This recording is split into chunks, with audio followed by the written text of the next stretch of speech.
어, 예전에 제가 알던 목사님이 있었는데요. 몸무게를 한 30에서 40kg 가까이 감량하신 목사님이 있으셨습니다.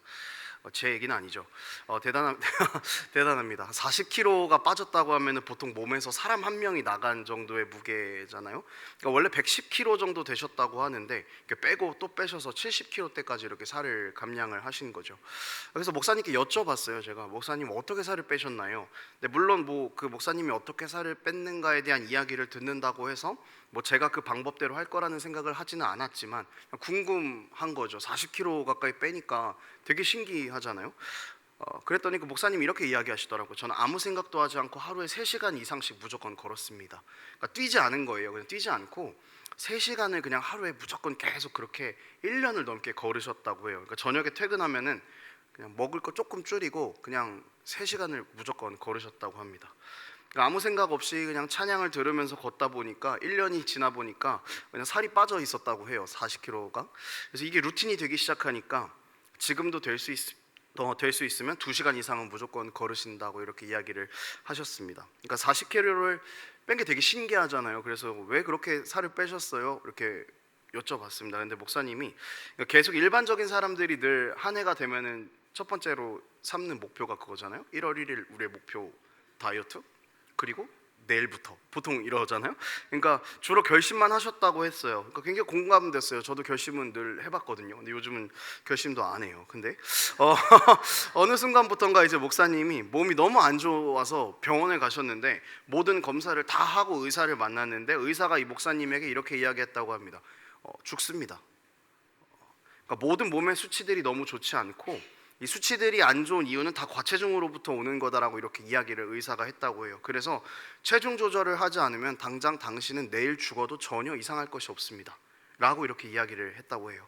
근데 이 이야기를 듣는 순간 목사님이 이제 별 생각을 다 하시는 거죠. 뭐 사모님도 있고 애들도 있고 그런데 내가 이렇게 살아서 될까 이제 막 그런 생각을 하시면서 이제 바로 걷기를 시작하셨다고 해요. 여러분 큰 충격이 들어오니까요. 그러니까 사람이 변하는 거죠. 그러니까 작은 충격들로는 걷는 것조차 하지 않았던 사람에게 죽음이라는 큰 충격이 다가오니까 걷지도 않던 사람을 하루에 3시간씩 걷게 만들었습니다. 그리고 그 사람 자체를 변화시켰죠. 지금 뭐 그 목사님과 제가 연락을 하는 사이는 아니지만 가끔 가다가 그 목사님 사진을 볼 때마다 여전히 유지하고 있는 모습을 보니까 그냥 오늘도 한 2시간 걸으셨겠구나 그냥 이런 생각을 하고 있습니다. 여러분 무언가를 새롭게 하기 위해서는요 큰 충격이 필요합니다. 그리고 이 충격은 이전에 없던 전혀 다른 새로운 의미를 부여할 수 있는 힘이 됩니다. 그리스도인들의 삶도요 어떤 충격이 늘 필요한 것 같습니다. 삶이 변화되지 못하거나 그리스도인으로서 능력이 없다고 생각되는 순간 기억해야 할 충격이 있다는 것이죠.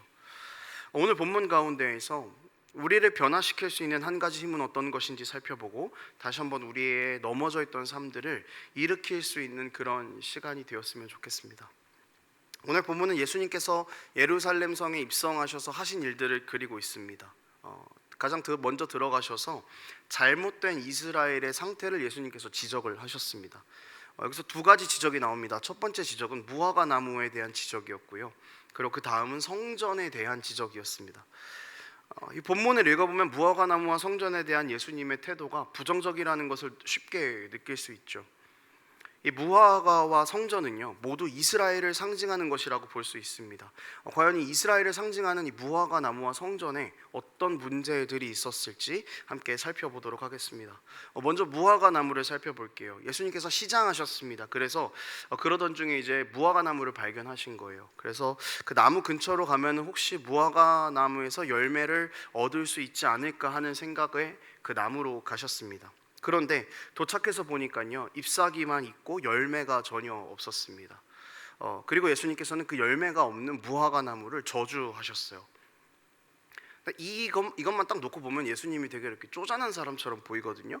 그러니까 배가 고파가지고 무화과 나무한테 갔는데 이 나무에 열매가 없네. 그러니까 너 말라버려라 이렇게 얘기하는 것처럼 본문이 묘하게 보이기는 하는데 이렇게 하신 데는 다 이유가 있었던 거죠.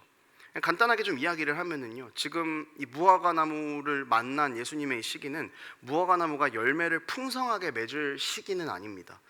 이 무화과 나무는 두 번 열매를 맺습니다. 3월쯤에 한 번 열매를 맺고요.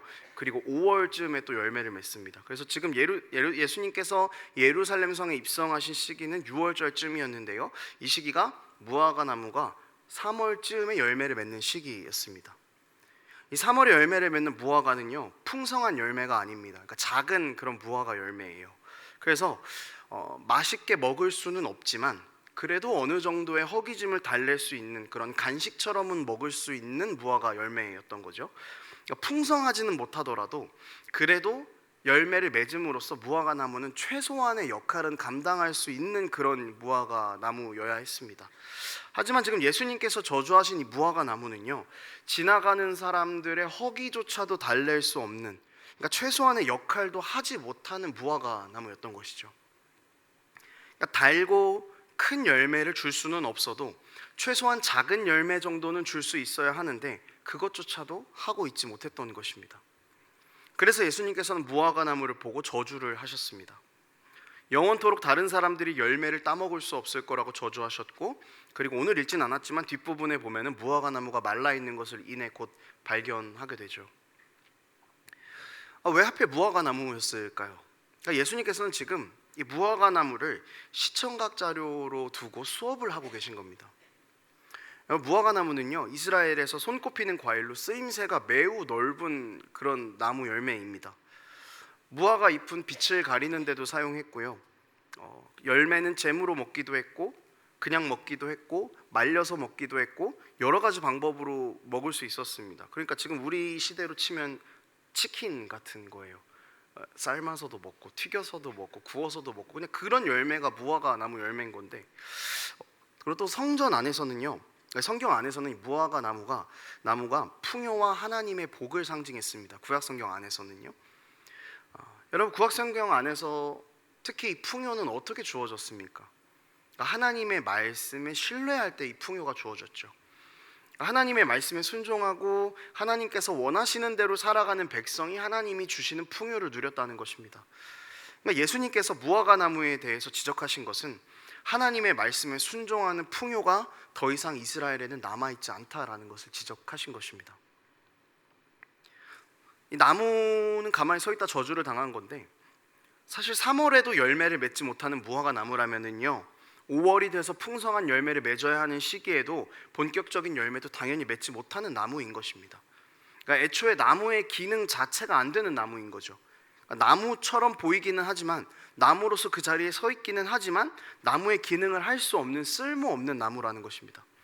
그러니까 이 무화과 나무가 최소한의 열매도 주지 못했던 것처럼 최소한의 말씀도 살아내지 못하는 이스라엘은 무화과 나무가 말라진 것처럼 하나님으로부터 멀어져 있고, 하나님께서는 그런 이스라엘을 버리실 것이다 라는 그런 말씀인 것입니다.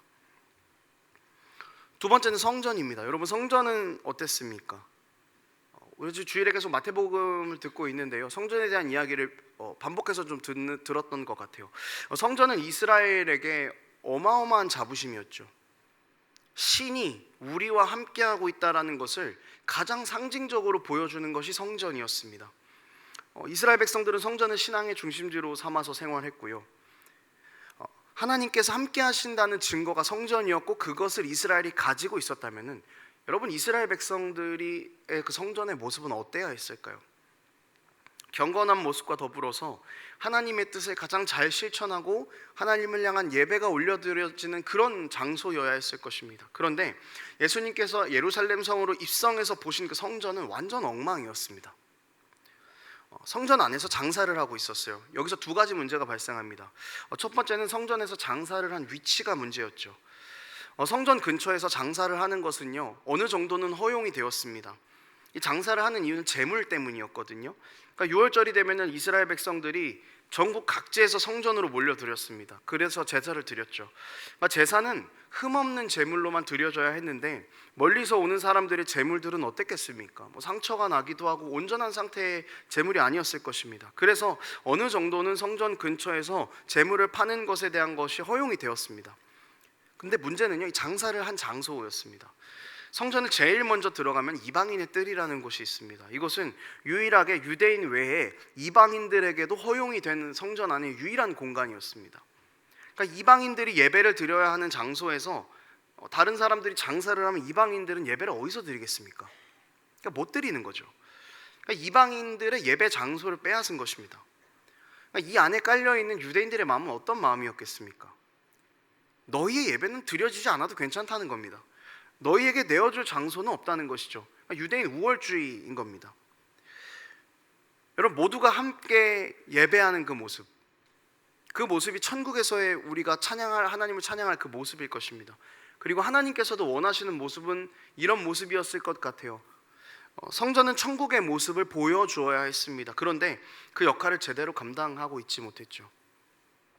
그리고 두 번째 문제는 환전의 문제였습니다. 15절에 보면은 장사하는 이들을 내쫓으시고 돈 바꾸는 자들도 내쫓으셨습니다.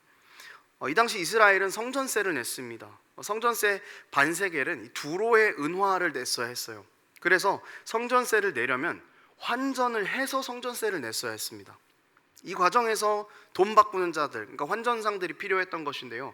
문제는 여기서 환전을 하면서 필요 이상의 수수료를 받아 먹은 것이죠.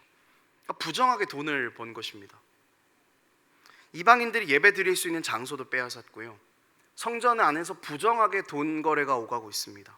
그래서 예수님께서는 성전이 더 이상 기능을 하지 못하고 있다고 선언하셨고요. 그래서 뒷본문을 보면 또 예수님께서 성전을 떠나버리시는 모습이 나오십니다. 의미가 없다는 것이죠. 성전이 더 이상. 하나님의 백성이라고 말하는 이스라엘인데 아무런 의미가 없다고 사형 선고를 당한 것입니다. 이스라엘 백성들은 우리는 성전이 있으니까 하나님의 백성이고 하나님은 당연히 우리를 사랑하실 것이라고 생각했습니다. 그래서 막 살았습니다. 정말 아주 막 살았습니다. 하나님께서 이웃을 사랑하라 하셨는데 율법으로 이웃을 제단하는 모습만 있었습니다. 하나님만 섬기라고 말씀하셨는데 이 종교 기득권자들은 다른 이들이 자신들을 두려워하고 섬길 수밖에 없는 이상한 구조를 만들어냈습니다. 하나님의 이름을 이용해서요. 이 무화과 나무를 저주하신 것과 성전을 떠나시는 것은 같은 개념입니다. 무화과 나무도 서 있긴 했잖아요. 하지만 그 기능을 하지 못했습니다. 성전도 성전은 있었습니다. 하지만 성전이 성전의 기능을 하지 못했습니다. 그러니 예수님께서는 저주하시고 떠나셨습니다. 의미가 없고 비어 있으니까 더 이상 아무런 가치가 없다라는 것입니다. 하나님의 정신이 있어야 할 곳에 하나님의 정신은 없고 예수께서 계셔야 할 곳에 예수님마저 계시지 않습니다. 죽은 것입니다. 여러분, 성경에서 죽는다라는 것은 하나님과의 관계가 끊어진 것을 의미합니다. 아담과 하와가 죄를 짓고 사망이 들어왔습니다. 그리고 하나님과의 완전했던 관계가 단절되었죠. 아담과 하와는 죽지는 않았지만 하나님과 관계가 끊어졌을 때 이미 사망 선고를 받은 것입니다. 하나님이 없는 이스라엘, 하나님의 정신을 녹여내지 못하는 이스라엘은 죽은 것입니다. 성전이 있다고 해도 의미가 없습니다. 나무가 있다고 해도 의미가 없습니다. 예수님이 떠나셨으니까요. 열매가 없으니까요. 관계가 끊어져 버렸으니까요. 여러분이 무화과 나무 또 이스라엘의 성전을 보면서 참 우리의 모습과 닮지는 않았나라는 생각을 해봅니다. 그리스도인으로서 우리가 열매가 없는 삶이지는 않습니까? 그러니까 번듯하게 서 있기는 합니다. 무화과 나무가 서 있었던 것처럼, 성전이 서 있었던 것처럼 번듯하게 서 있기는 합니다. 문제는 우리가 그리스도인으로서 정말 변화가 있고 그리스도인으로서의 능력이 있고 바르게 서 있냐가 문제라는 것이죠. 오늘 그리스도인이라고 말하는 내 삶을 보면서 우리 주님은 뭐라고 말씀하실까? 여러분, 우리는 이것을 늘 생각하면서 살아야 된다는 것입니다. 예수님을 믿는다라고는 이야기하지만 세상과는 전혀 구별 없는 내 삶을 보시고 과연 주님은 뭐라고 하실까? 교회와 세상에서의 삶의 모습이 전혀 다른 내 삶을 보면서 주님은 나에게 뭐라고 하실까를 여러분 늘 염두해야 된다는 것입니다. 무화과 나무를 향한 저주가 성전을 떠나신 예수님이 우리의 삶을 보고 어떻게 하실까? 뭐라고 하실까? 이걸 우리가 늘 마음 가운데 염두해 둬야 된다는 것입니다. 마음의 변화 없이, 삶의 변화 없이 그저 분주하게 교회를 왔다 갔다만 하고 있는 우리의 모습이 번지르르 하긴 하지만 괜찮은 종교인처럼 보일 수는 있겠지만 그 안이 예수 없이 그냥 통으로 비어있는 모습은 아닌가, 여러분, 우리 이것을 점검해 보자는 겁니다. 여러분, 그리스도인들의 문제는요, 행동하지 않는 것이 문제가 아닙니다. 그 안에 예수가 없다는 것이 문제입니다. 무화과 나무가 나무 열매를 맺지 못했던 것은 열매보다 중요한 나무의 문제가 있었던 겁니다.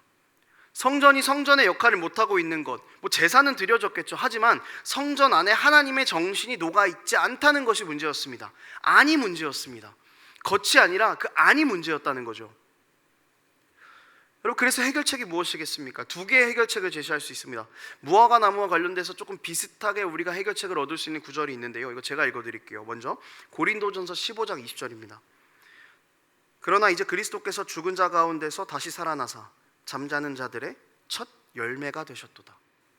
무화과 나무는 열매가 없었죠. 근데 주님께서 죽으심으로 첫 열매가 되셨습니다. 마가복음 14장 58절엔 성전에 대해서 해결책이 나와요. 우리가 그의 말을 들으니 손으로 지은 이 성전을 내가 헐고 손으로 짓지 아니한 다른 성전을 사흘 동안에 지으리라 하더라 하네. 여러분, 이 두 구절이요, 오늘 본문 안에서 우리에게 해결책을 제시해 줍니다. 텅 비어버려서 예수님으로부터 의미가 없다고 혼나고 있는 무화과 나무와 성전의 해결책이라는 것이죠. 성전을 떠나신 예수님께서는 자기의 부활하신 몸으로 새로운 성전을 지으시겠다고 말씀하십니다. 의미 없는 성전을 의미 있는 성전으로 바꿀 수 있는 것은 무너져버리는 그 모습들을 내려놓고 우리를 그냥 예수님께로 옮겨가는 것입니다. 껍데기밖에 없는 우리의 옛 성전 같은 모습들을 다 내려놓고 새롭게 지어지신 예수 그리스도께로 우리가 옮겨가는 것뿐입니다. 여러분, 열매는 어떻습니까? 더 이상 열매 맺지 못하는 썩은 나무와도 같은 우리의 삶을 다 던져버리고 예수라는 부활하심으로 부활의 열매가 되신 예수 그리스도라는 나무로 우리가 옮겨가야만 하는 것입니다. 말씀대로 살아낸다는 것, 이거 정말 쉬운 일 아닙니다. 세상을 더 사랑하고 세상의 가치를 더 사랑하고 우리 삶에서 차지하고 있는 말씀의 비율이나 우리가 하나님을 생각하는 시간이나 내 시선이 머무는 곳들만 봐도 여러분, 사실 말씀이 어디 있습니까? 우리 삶에 예수가 어디 있습니까? 정말 어려운 일입니다. 세상을 살아가면서요, 교회요, 예수님이요, 이렇게 말하는 순간 분위기가 싸해지는 거 다 경험해 보셨잖아요. 그러니까 아무런 능력 없이 살아갈 수밖에 없다고 우리는 그렇게 우리 스스로를 단정하면서 살아간다는 거죠. 숨기면 너무 편한 세상에서 살아가는 우리의 삶입니다. 그리고 마치 다이어트를 결심하는 것처럼 오늘도 신앙을 힘내보자 하지만 쓰러지는 내 모습을 보면서 패배주의적인 생각도 때로는 들 때가 있을 것입니다. 어차피 나는 할 수 없는데 왜 주님은 나에게 말씀대로 살아갈 것을 요구하시는가? 어차피 나는 할 수 없는데 왜 자꾸 주님께서는 내 중심에 예수님을 두라고 말씀하시는가? 답답할 때가 있을 것입니다. 화가 날 때가 있을 것입니다. 원망할 때가 있을 거예요. 그런데 여러분, 그게 정상이라는 겁니다. 답답함이 정상이고요, 내 모습을 보면서 내가 할 수 없는데 주님은 왜 나에게 자꾸 이런 것들을 요구하시는가라는 그 생각이 정상이라는 겁니다. 그래서 우리가 예수를 붙잡아야 되는 겁니다. 죽으시고 부활하셔서 내 죄를 사하신 주님을 붙잡아야 하는 것입니다. 가장 큰 충격은요, 우리 그리스도인들에게 올 수 있는 가장 큰 충격은 죄로 인해서 죽을 수밖에 없는 우리를 대신해서 예수께서 죽으셨다는 십자가 위하에서의 은혜 하나입니다. 그리고 이것을 붙잡는 것이 우리에게 주어지는 가장 큰 충격이라는 것이죠. 이 은혜를 기억하면, 이것을 우리 마음에 새기면 우리는 주님께서 기뻐하시는 사람이 되어가는 것입니다. 여러분, 오늘 본문이 흘러가는 방향을 분명하게 기억하십시오. 결실이 없어서 예수님께 혼이 났습니다. 그렇지만 우리는 스스로는 결실을 맺을 수 없는 자라는 것들을 알고 있습니다. 그래서 주님을 의지합니다. 그래서 우리가 주님을 붙잡습니다. 그러면 주님의 기쁨이 되는 겁니다. 이것은 매우 본질적인 문제입니다. 주님, 제가 주님의 기쁨이 되겠습니다. 주님, 제가 내 안을 예수로 가득 채우고 싶습니다 라고 말하는 것의 첫 번째는요, 삶에서 보이는 행위가 아닙니다. 행위는 자연스럽게 나오게 됩니다. 주님의 기쁨이 되는 가장 첫 번째는 죄에서 나를 구원하신 십자가를 붙잡는 것입니다. 그러면 자연스럽게 주님께서 기뻐하시는 일들을 하고 있는 나를 발견하게 됩니다. 생각해 보십시오. 성전에서 제사를 어떻게 드려야지 막 고민할 필요 없잖아요. 그냥 하나님께서 말씀하신 것을 순종하면 자연스럽게 하나님께서 기뻐하시는 제사가 드려지는 거였잖아요. 우리 삶도 그렇다고요. 우리 안이 예수로 가득 차면, 우리 안이 예수로 바로 서 있으면 어떻게 행동해야 될지는 자연스럽게 나오는 것입니다. 우리가 하도 행동하지 않으니까 행동해야 됩니다, 행동해야 됩니다를 이야기하다 보니까 우리 안에 예수가 중요하다라는 사실이 또 잊혀지고 있습니다. 우리는 늘 이 균형 가운데에서 살아가야 되는데 늘 한쪽만 강조하다 보니까 예수를 놓쳐요. 직장 옆에 앉은 그 인간이 나를 짜증나게 해도, 집에 돌아가면 남편이, 부인이 나를 짜증나게 해도, 힘들게 해도, 교회에서 얽히고 설켜서 수많은 관계들이 어려워도 사랑해보고 발버둥 치려는 모습은 언제 발견하게 됩니까? 예수 안에 내가 있을 때 발견하게 되는 거죠. 내 안에 예수가 있을 때 그런 행동이 나오는 것을 발견하게 되는 거 아니겠습니까? 유튜브 하루에 1시간, 2시간 아무 생각 없이 보다가 이게 보니까 청년들의 이야기만 아니더라고요. 저희 어머니도 전화드리고 어머니 뭐 하세요? 유튜브 본다. 어머니가 이 설교를 듣지 않으셨으면 좋겠어요. 그래도 말씀을 보는 것이 유튜브를 보다가도 기쁘다는 것을 깨닫고 우리는 어느덧 유튜브로 또 말씀을 보고 있어요. 재정이 생기면은 어느새 갑자기 다른 사람을 좀 도와보고 싶다라는 마음이 생기기 시작합니다. 여러분, 이런 변화가 우리의 힘입니까? 아니잖아요. 주님이 주시는 힘이잖아요. 주님이 주시는 생각이잖아요. 그러니까 여러분, 변화된다라는 것의 첫 번째는요, 예수를 붙잡는 것입니다. 그리스도인으로서 행동하지 못하고 있는 내 삶을 보면서 이거 해봐야지, 저거 해야지, 체크리스트 적어보는 거 좋습니다. 하지만 그 전에 예수가 먼저입니다. 예수를 받아들이고 믿음으로 반응하는 것이 먼저입니다. 말씀을 읽는 행위, 예배를 드리는 행위, 큐티를 하는 행위, 찬양을 듣는 행위, 선한 일을 하는 행위, 이것들보다 가장 먼저는 오늘도 내 죄를 사하신 예수를 받아들이고 믿는 것, 여러분, 이것이 먼저입니다. 이것이 우리를 변화시키는 가장 큰 충격입니다. 열매 없음을 점검하는 것이 필요합니다. 하지만요, 여러분, 그 전에 가장 먼저 해야 할 우리 체크리스트의 1번은 오늘 나는 예수를 제대로 믿고 있는가? 오늘 나는 나를 구원하신 주님을 의지하고 있는가? 그것을 보는 것이 순서입니다. 우리 삶의 가장 큰 충격, 우리를 변화시킬 수 있는 것은 주님께서 나를 위해 죽으시고 부활하셨다는 십자가의 사건입니다. 이것을 믿음으로 받아들이기 시작하면요, 우리는 열매 맺는 무화과가 되는 것이고 주님 안에 거하는 성전이 되는 것입니다. 여러분, 이것을 붙잡으면서 살아갈 수 있는 우리 삶이 되었으면 좋겠습니다. 예수가 먼저입니다. 어떤 상황에서도 우리 안의 중심은 예수가 먼저입니다. 말씀을 정리하겠습니다. 여러분, 신앙생활 하면서 이런 생각 해보신 적 있나요? 왜 나는 변하지 않지? 왜 나는 제자리 걸음이지? 이런 생각을 해보셨을 때가 있을 것입니다. 그래서 나에게 또 막 어떤 계기가 있어서 하나님을 믿을 수 있는 믿음이 생기면 좋겠다, 이렇게 생각하실 때도 있을 것 같아요. 그 계기를 기다리고 있는 분들도 계실지 모르겠습니다. 그런데 여러분, 이 계기는요, 우리에게 이미 주어졌습니다. 주님께서 우리를 위해 죽으시고 부활의 열매가 되시고 새로운 성전이 되셨습니다. 이것이 우리에게 주어진, 우리가 그리스도인으로서 성장할 수 있는 가장 큰 계기입니다. 우린 이것을 붙잡으면 됩니다. 복음이 짙어지면 열매는 저절로 커집니다. 복음이 짙어지면 열매는 저절로 맺힙니다. 우리 삶을 점검하는 데 있어서 복음 앞에서의 내 삶을 먼저 점검할 수 있었으면 좋겠습니다. 여러분, 변화를 원하십니까? 여러분, 성장을 원하십니까? 그러면 우리 안에 예수를 먼저 받아들이십시오. 이것을 기억하면서 살아갈 수 있는 우리가 되었으면 좋겠습니다. 함께 찬양하겠습니다.